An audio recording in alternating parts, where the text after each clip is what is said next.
Ito na po ang ating bagoong mga friends. Ito na po ang ating bagoong mga friends.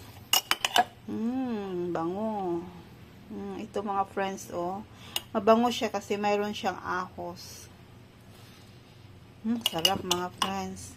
Magkuha tayo ng kaunti kasi magawa tayo ng side dish. Ito ang gagawin ko mga friends. Kamatis. Lagyan ko ito ng sibuyas, bawang, sili at saka kalamansi. At lagyan ko ng ating uyap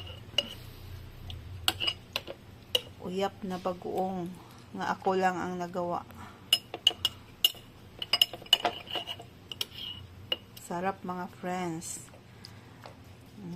Akalain mo mga friends, makagawa tayo ng bagoong sigurado na malinis kasi tayo ang nagawa. Ito lang mga friends. Enough na ito mga friends.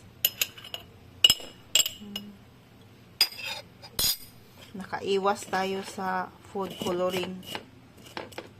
'Di ba mga friends? Nakaiwas tayo sa food coloring.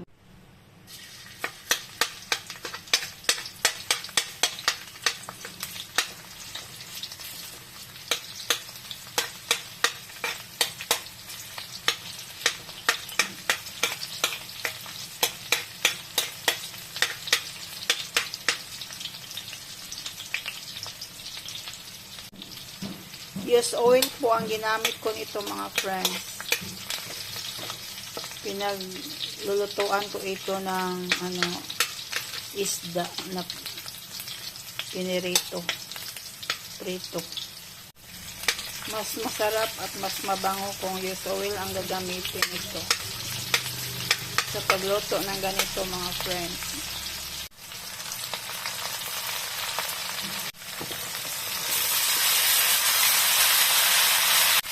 Daming kamatis mga friends. Kain tayo ng madaming kamatis. This is good for our health.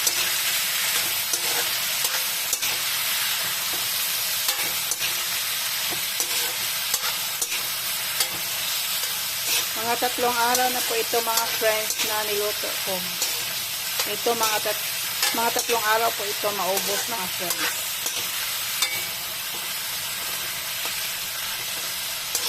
Ilagay ko lang sa ref ang iba. Tapos iinitin ko na lang.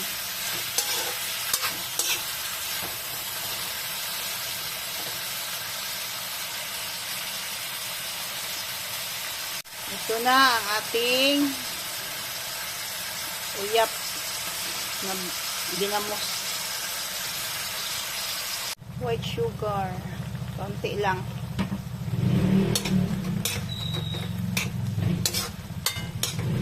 Tikman natin mga friends kung ano ang lasa. Sarap. Durugin pa natin ang kaunti.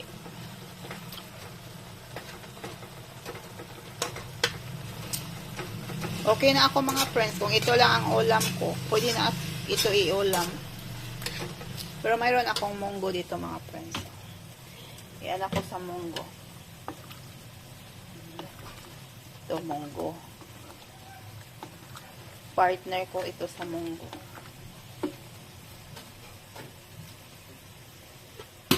Sarap ito i-partner mga friends sa munggo. Okay na ito mga friends. Patayin na natin ang apoy. Isa ba din? Ito na ang aking colorless na bagoong na hipon.